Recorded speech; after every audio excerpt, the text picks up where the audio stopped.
Shalom, we're the Hebrew Israelites from Toronto, Canada, coming to bring you a lesson on and a reproof to General Gehenna about rape and sowing discord amongst brothers and a lying tongue. Okay? Let's start with that article first. And it's going to show you that he's been talking a lot of nonsense about the Toronto camp and talking about some 95-year-old being raped up here. There's no occurrence of any 95-year-old person being raped in Toronto. There's an occurrence of, I think it's one person being raped in Canada, in New Brunswick, or New Brunswick, Nova Scotia. But there's no occurrence of anything in Toronto happening, and that was many, many years ago before any camp was even existed. We're getting tired of having to defend ourselves for no reason or for nothing, you know? But it's just out there for you brothers to know and to show that nothing's going on like that. Go ahead. Okay, this is from Wikipedia, Peter Dupas. It says, Peter Dupas is an Australian serial killer, currently serving 3 consecutive life sentences for murder. Alright, the span of his killings were from 1997 to 1999. I'm going to jump down to the 95-year-old, which is murder of Kathleen Downs. Dupas is a suspect in the murder of 95-year-old Kathleen Downs at the Brunswick Lodge nursing home in Brunswick.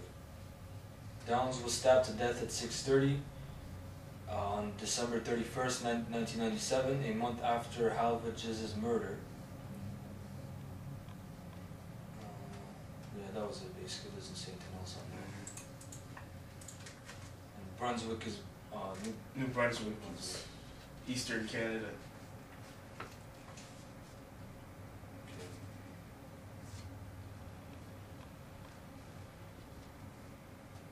Oh no, it's not even in Canada, it's in Australia. It's Brunswick in Australia.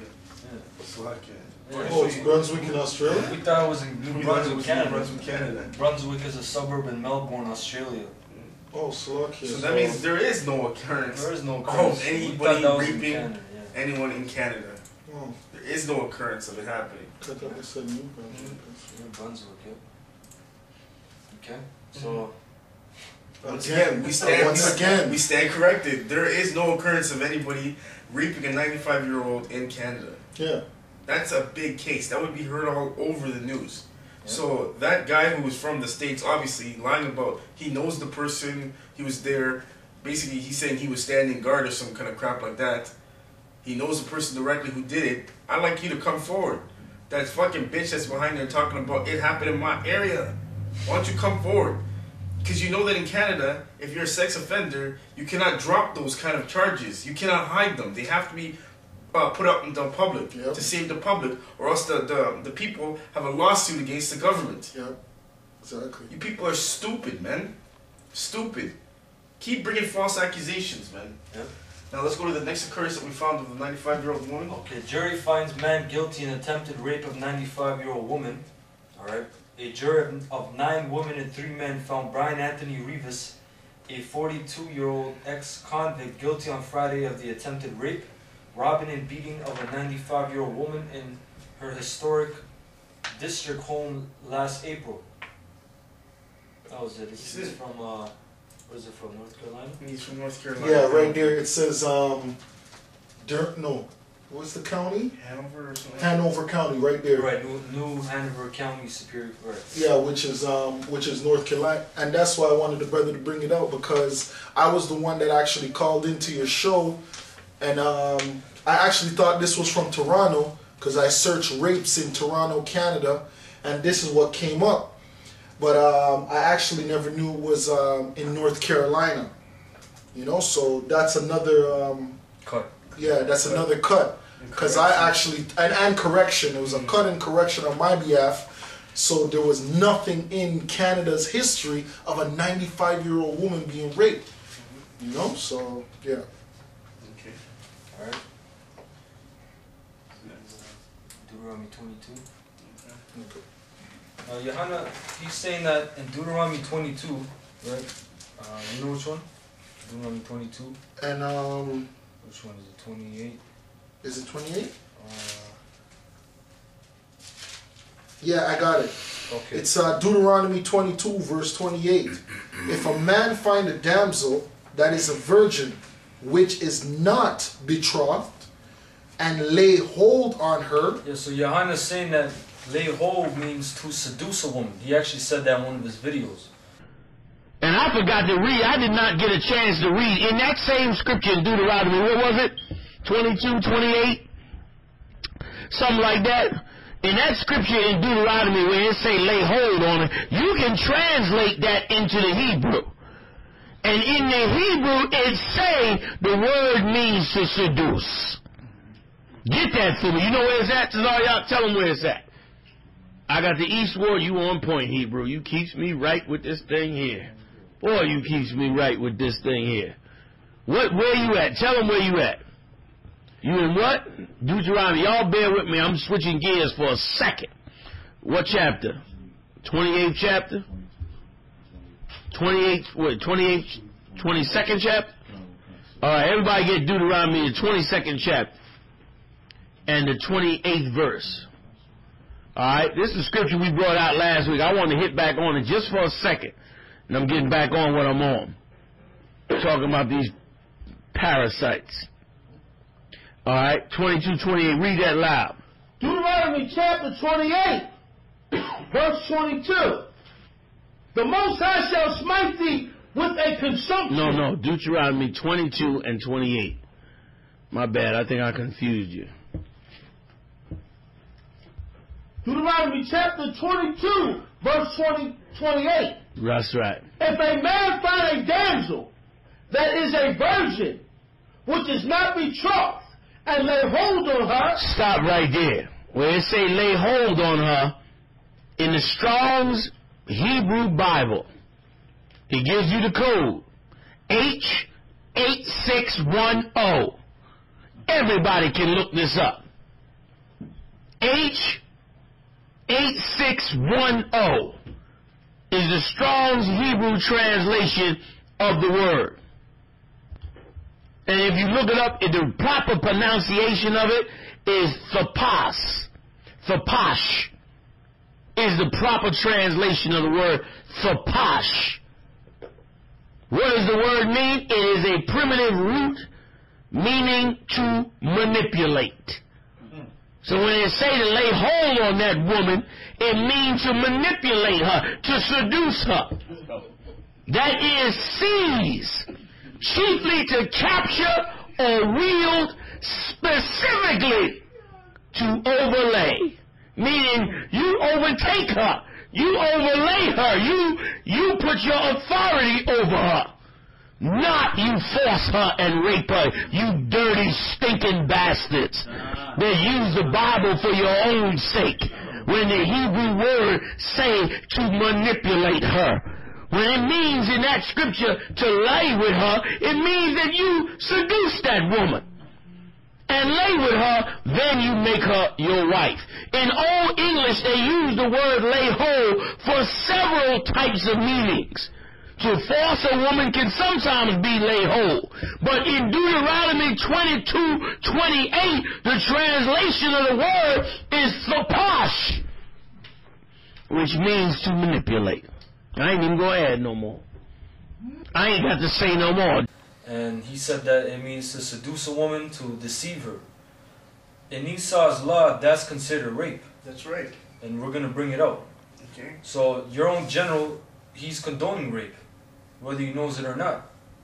You know, what we're going to do here is we're going to give you the information in Canada about sexual assault or quote-unquote rape. Because we know what the real definition of rape is, and we'll bring it out afterwards. Canada is one of the smarter countries that actually changed the words to mean sexual assault, the act of sex.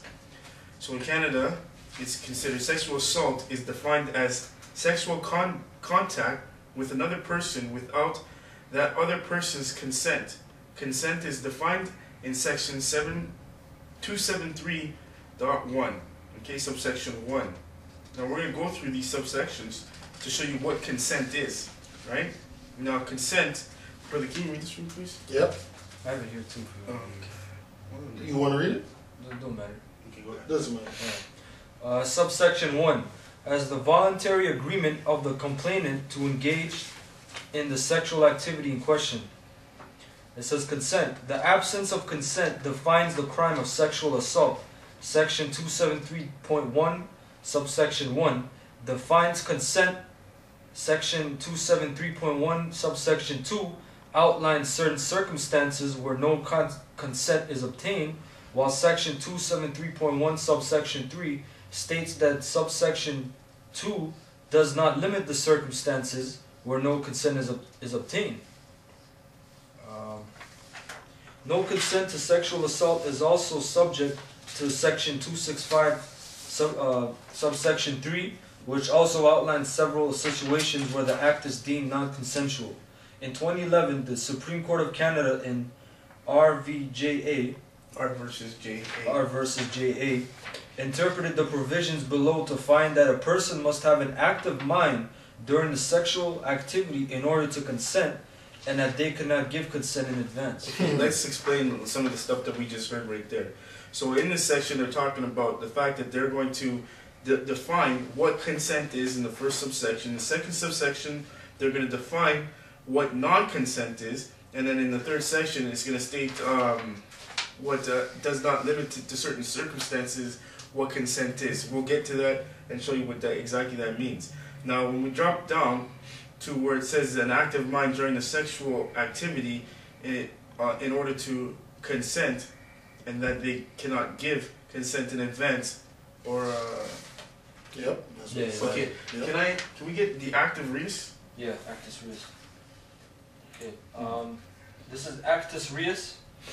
It says actus reus, sometimes called the external element or the objective element of a crime, is the Latin term for the guilty act, which, when proved beyond a reasonable doubt in combination with mens rea, guilty mind, produces criminal liability in the common law-based criminal law jurisdictions of Canada, Australia, India, Pakistan, South Africa, New Zealand, England and Wales, Ireland, and the United States. Commonwealth countries. Right. Jumped out to, I believe it's etymology. Etymology. The term actus reus and mens rea developed in English law are derived from the principle stated by Edward Coke, namely actus non facit reum nisi mensit rea, which means an act does not make a person guilty unless their mind is also guilty. Hence, the general test of guilt is one that requires proof of fault, culpability, or blameworthiness, both in behavior and mind. It has to be shown that their mind knows, or that they know that what they committed was an act of guilt. Okay. Now let's jump down to the meaning of consent, subsection 1. Okay. And if I may say this, that shows you that the white man's a devil, because in the scriptures it says that 2 or 3 witnesses, right? Every word shall be established. In this man's society, if your mind is set on that you didn't do anything wrong, which there's people like that, they'll kill someone and they'll say, yeah, I didn't do shit wrong. Your mind is totally focused, you know? And they'll call it insanity. Yeah, insanity, or you'll get off lighter, you know, or if you know. They'll send you to a mental institution. That's right. So that's not in the scriptures. If the evidence is there, it doesn't matter what you think, man. It doesn't matter what you think. The law is there, and then you execute it. Yeah, Esau will say that it wasn't him. He was another person. Personality. And you can only what's it called? You can only convict one person. And if you have a bipolar, it means you have 2 personalities inside of you. Who are you gonna convict? An innocent person is free. Okay. That's some stupid shit you got going on in this country. In these countries, it's just confusion, man. It's just confusion, yeah. And Johanna, you're bringing about confusion. As you're believing in this. Yeah. We're bringing out for education purpose of the brothers and the brotherhood, just to show you that even you, by yourself, out of your own mouth, consents to rape. Okay? Through your own mouth. Go ahead. Meaning of consent. 273.1 subsection 1, subject to subsection 2 and subsection 265.3. Consent means, for the purposes of sections 271, 272, and 273, the voluntary agreement of the complainant to engage in the sexual activity in question, where no consent obtained. So what we just read there is how, when you're having sexual contact,